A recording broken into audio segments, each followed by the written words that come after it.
अस्सलाम वालेकुम, मैं मोहम्मद नईम अख्तर और आप देख रहे हैं बोल नेटवर्क। नाज़रीन, आज पार्लिमानी रवायात को देखा गया तब्दील होते हुए पार्लियामेंट के अंदर बहुत तब्दीली जो है वो हमने देखी है। और वो तब्दीली किसी लोग हैं हमारे जो पार्लियामेंट के सीनियर रिपोर्टर हैं चोरी असगर साहब, इनसे कुछ सवालात करेंगे इसी हवाले से कि जो आज इन्होंने तब्दीली देखी पार्लियामेंट के अंदर वो क्या थी, उसको ये किस नज़र से देखते हैं। जी चोर साहब, बताइएगा पार्लियामेंट में आज क्या आपने मतलब तब्दीली देखी गुज़श्ता जो अदवार थे उनकी निस्बत। बहुत शुक्रिया नईम। आज मैंने तब्दीली नहीं देखी, अनहोनियां देखी है पार्लियामेंट में। और ये अनहोनियां जो अगर आप देखेंगे जो मौजूदा असम्बली है ये वजूद में आई थी 13 अगस्त 2018 को। और इस असम्बली ने अपना कायदे ऐवान जनाब इमरान खान साहब को मुंतखब किया था। और आपको याद होगा कि जो पहला ही इजलास था वही उलटबाजी की नजर हो गया था। बड़ी मुश्किल के साथ वज़ीर आज़म ने अपना इब्तदाई खिताब किया था। अरकान ने उनके गिरदासार बनाया था, कानों के अंदर उन्होंने वो एयरफोन लगा रखे थे क्योंकि शोर शराबा अपोजिशन का बहुत था। और उसके बाद ये 34वां इजलास था। आज इसे अगर बजट सेशन को हम उस तरह अगर हम देखें तो ये 34 सेशन था।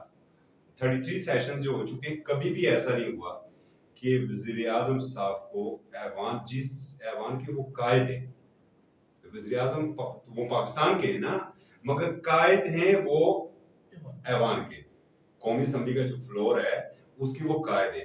और इन 33 इजलासों में कभी भी ये मौका नहीं हुआ कि उस असम्बली ने अपने कायद को पुरसकून अंदाज में खिताब करने दिया हो। ये एक बहुत बड़ा ब्रेक थ्रू था कि वज़ीर आज़म का सारा खिताब जो था वो बड़ा पुरअमन रहा है। बल्कि अपोजिशन नीवी होके, जो मेन लीडर थे वो नीवे होके निकल भी गए थे। जो बैठे हुए थे उन्होंने भी एक दो दफा कोई फिक्रे बाजी की कोशिश, लुकमा देने की कोशिश की, मगर कोई इत्तिजाज नहीं हुआ। अच्छा, इसके अंदर जो एक और अनहोनी थी इस इजलास की कि वज़ीर आज़म, आपको पता है अपोजिशन के बारे में तो बड़ा सख्त मौक़िफ़ रखते हैं। वो तो समझते हैं कि जरदारी, आले जरदारी और आले शरीफ ये उनका एजेंडा भी था। वो पाकिस्तान के कम और उनके ज़ाती दुश्मन ज्यादा हैं। और आप देखते हैं कि हर फोरम के ऊपर, चाहे वो जलसा हो, काबीना की मीटिंग हो, असम्बली हो या यूनाइटेड नेशन के कोई फोरम हो, वो हमेशा जाके चोर डाकू और जो भी कपड़े अपने गंदे कपड़े वहां पर ही हो जाते हैं। लेकिन आज हैरत अंगेज तौर पर वज़ीर आज़म ने अपनी तकरीर शुरू की, बिस्मिल्लाहिर्रहमानिर्रहीम, इय्याका नअबुदु व इय्याका नस्तईन, और उसके बाद वो चले गए अपोजिशन की तरफ। अच्छा चोर साहब, बहुत अच्छी तब्दीली है और मेरे ख्याल में ऑब्वियसली ये इशार भी होता है पढ़ी लिखी कौम का कि वो इसी तरीके से पुरअमन तरीके से पार्लियामेंट के अंदर अपना जो है वो किरदार अदा करते हैं। लेकिन ये तो तस्वीर का एक रुख है। जी जी ठीक है, आप भी जानते हैं, हम भी सुन रहे हैं कि मौजूदा जो वक्त इस वक्त चल रहा है आने वाले इलेक्शंस के हवाले से, ठीक है, इमरान खान की जो कश्ती है वो डगमगाती डामाडोल है, नजर आ रही है। ठीक है, तो लेकिन आज जो काम उन्होंने पार्लियामेंट के अंदर किया, क्या आप नहीं समझते कि कोई पॉलिटिकल स्टंट हो सकता है? नहीं, देखें एक चीज देखें, नहीं, जो पार्लियामेंट को कवर करने वाले दोस्त हैं, उनकी ज्यादा एफिलिएशन पार्लियामेंट के साथ होती है और वो पार्लियामेंट की बालादस्ती के ऊपर यकीन रखते हैं। देखें, हमने तो वो भी पार्लियामेंटेरियन देखे हैं। आप गुलाम मुस्तफा जतोई साहब का, आपके नवाब अकबर भुट्टी साहब को आप देख लें, वो उस वक्त जो मतलब किस किस का हम नाम लें, ऐसी ऐसी कदावर शख्सियात थी कि जिन्होंने अगर तनकीद करनी होती थी ना, सख्त तरीन अल्फाज कहने होते थे ना, तो वो कहते थे आली जनाब, आप जनाब। यहाँ पर तो बात ही ओए से शुरू होती है। आज ये जो तब्दीली हमें नजर आई है, देखिए, अगर आप पार्लियामेंट को इज्जत नहीं देंगे ना, पार्लियामेंट कभी आपको इज्जत नहीं देगी। आपको याद होगा 2014 का धरना, सुप्रीम कोर्ट की दीवार के ऊपर सलवारें लटक रही थी, पार्लियामेंट के जंगले तक तोड़ दिए गए थे, मगर अंदर पार्लियामेंट यकजा थी।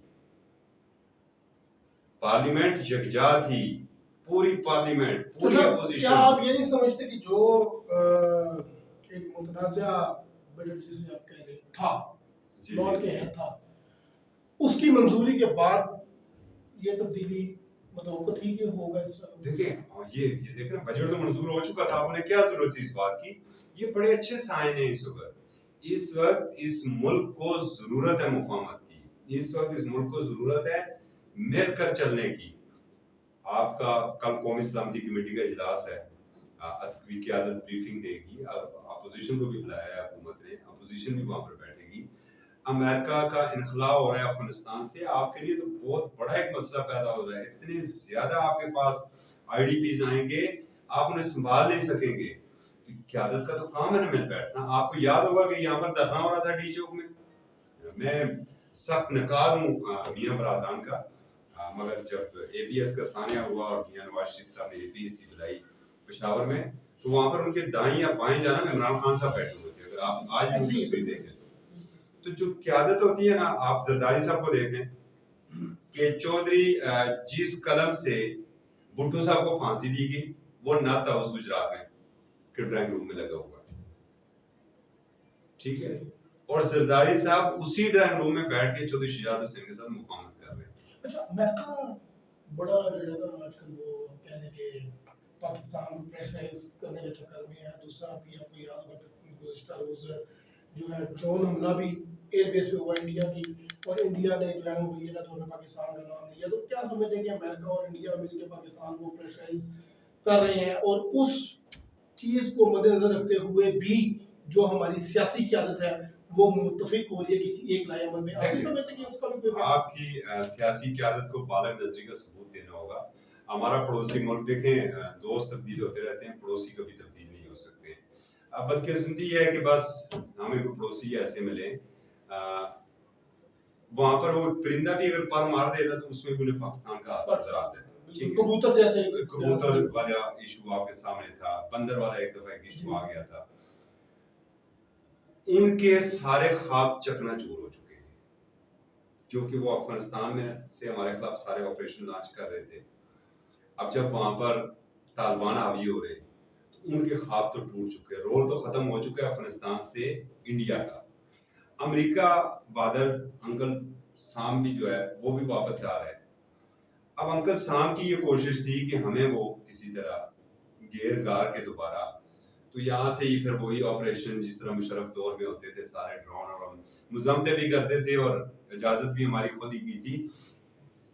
लाख आप इमरान खान की पॉलिसी से इख्तिलाफ करें, मगर एक चीज आपको कहना पड़ेगी कि वज़ीर आज़म इमरान खान ने डट के जवाब दिए है। नहीं दे रहे। आज फ्लोर ऑफ द हाउस वज़ीर आज़म साहब ने वो जो पुराना जो वायदा हुआ था सर देखे ना, अब बात यही है कि यहाँ पर सियासी क़यादत की सियासी बसीरत का मामला होता है। सलाला वाकया हुआ, अगर आपको याद हो, इंतहाई प्रेशर था, आपने नेटो की सारी सप्लाई रोक दी थी। जरदारी साहब प्रेसिडेंट थे, उन्होंने ये सारा मामला भेज दिया एक कमेटी को, और से ही रगड़े थे रगड़ा वाला मामला हुआ था अमेरिका का, और फिर अमेरिका सरकार को माफी मांगनी पड़ी थी उसके ऊपर।